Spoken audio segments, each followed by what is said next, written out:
So there are lots of different types of exercise, and I'm going to try to go through some of the important types of exercise and talk about how you might want to set up your own exercise routine if you're thinking about starting. So I've drawn here a little person in yellow, and they're stretching.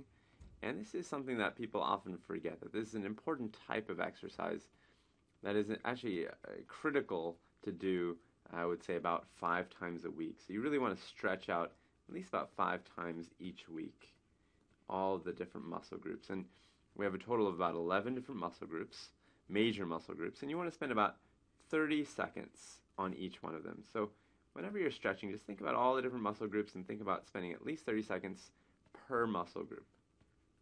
I'll write that out. And as I said, there are 11. So this whole thing could take you about 5 or 6 minutes. And one key I'll write down for stretching, just make sure you're doing it right, is make sure you do it with warm muscles. Basically, don't start stretching cold. In other words, if you haven't done anything at all, and let's say it's the afternoon and you feel like stretching, don't start stretching just there. Go for a brisk walk first, or maybe go and do a flight of stairs. Just something to get your muscles moving, and then you can start stretching. That's really the best way. And also, don't bounce. So don't bounce when you're actually doing the stretch. Try to go slowly and evenly into the stretch and then also out of the stretch.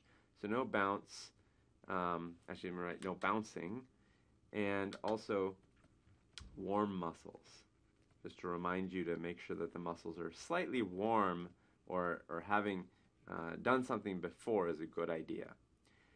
So the next type of exercise would be aerobic exercise. So aerobic exercise would be anything, let's have this person maybe running, and this could be biking or running, anything like that would count as aerobic exercise.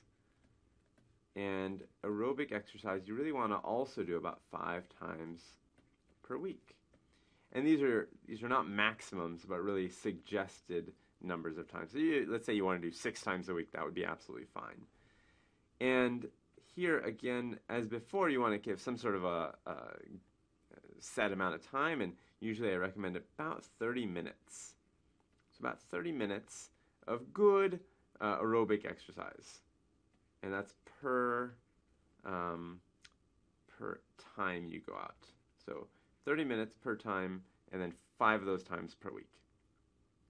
Okay, and then you have probably the third type I would group as resistance training, and this would be someone that's maybe, let's say, lifting weights.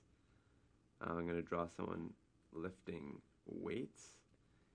And with resistance training, there are a few important things to consider, and this is probably the one where a lot of people get into trouble with injuries and things like that. Resistance training, you want to do, I would say, probably about 2 times a week, especially if you're starting out. That would be a very reasonable thing to start out at, 2 times a week.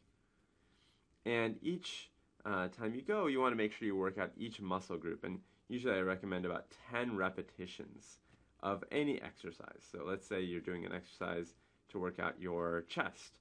Try to do 10 repetitions per muscle group. And you have to try to figure out what amount of resistance is the right amount for you. And so you want to make sure that 10 repetitions is doable, but you don't want to make it so easy that you don't feel like you're actually getting much of a workout at all, that your muscles aren't having any trouble. So finding that right weight can be tricky at first. And with resistance training, one of the keys is making sure, as I said, you don't injure yourself or hurt yourself. So you want to make sure you don't do it in any situation where you're actually feeling pain to the point where you think you could be actually harming your body instead of actually helping your body. And you also want your body to rest. So allow rest of at least a day. I'll put more than 1 day for whichever muscle group you've just worked out. So for example, if I just worked out my legs, my quadriceps, I don't want to go back and work them out the very next day. I want at least a day of rest, or more than a day for each muscle group. Okay. So you've got these 3 different types of exercise: stretching, aerobic exercise, and resistance.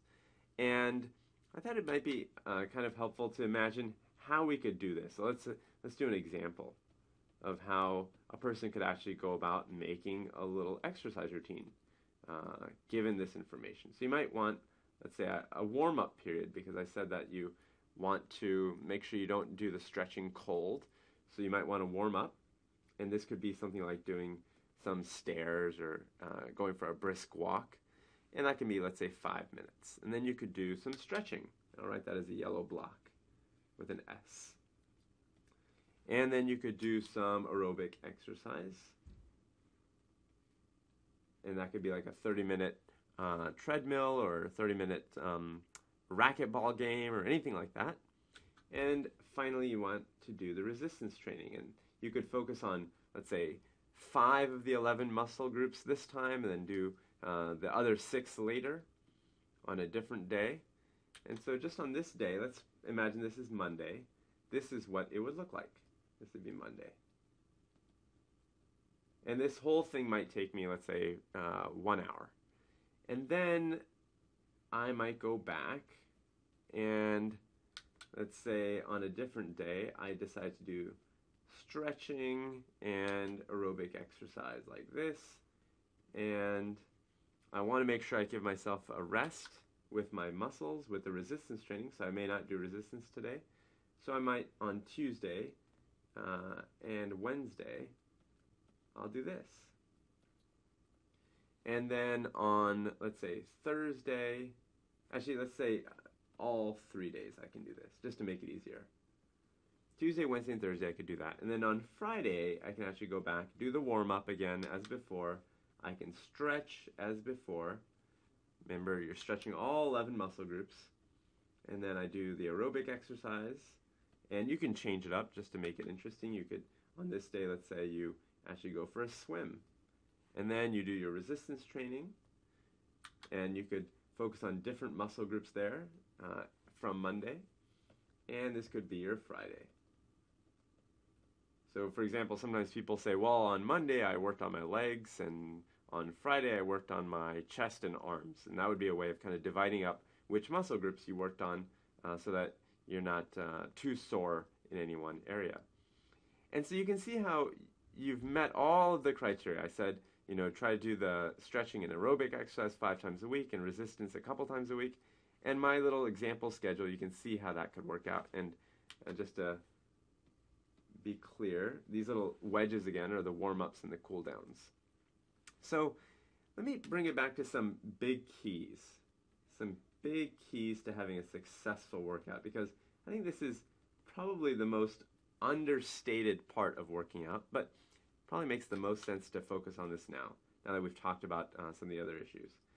So anytime you work out, please make sure that you stay well hydrated, because this is one of the most important things that you need to do to have a successful workout, to feel good, to make sure that the blood is flowing and that you don't, pass out from having too little fluid in your body. So you want to make sure you get lots of water in your body. Nice, healthy way to go.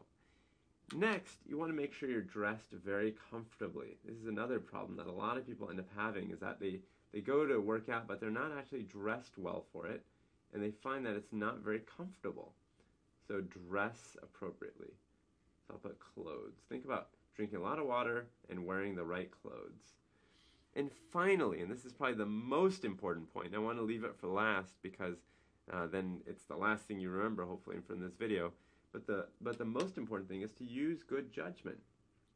So this is a little brain, and you want to make sure you're always thinking about what you're about to do. So judgment.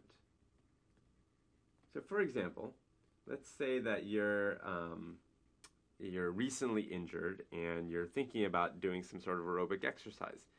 Think really carefully about what could be a good idea and what might not be a good idea. For example, it's hard to get into specifics without giving an example, but let's say that you just had a knee injury or knee operation. You may not want to go running because you might want to think about not re-injuring that knee. And so anytime you've had an operation or you've recently been injured, you definitely want to make sure that it's a good idea, and that's my light bulb there, it's a good idea to do the right type of exercise so that you don't end up re-injuring or hurting yourself further. The whole point of this is to make sure that we're getting healthier, not hurting ourselves in any way. So make sure you always use good judgment.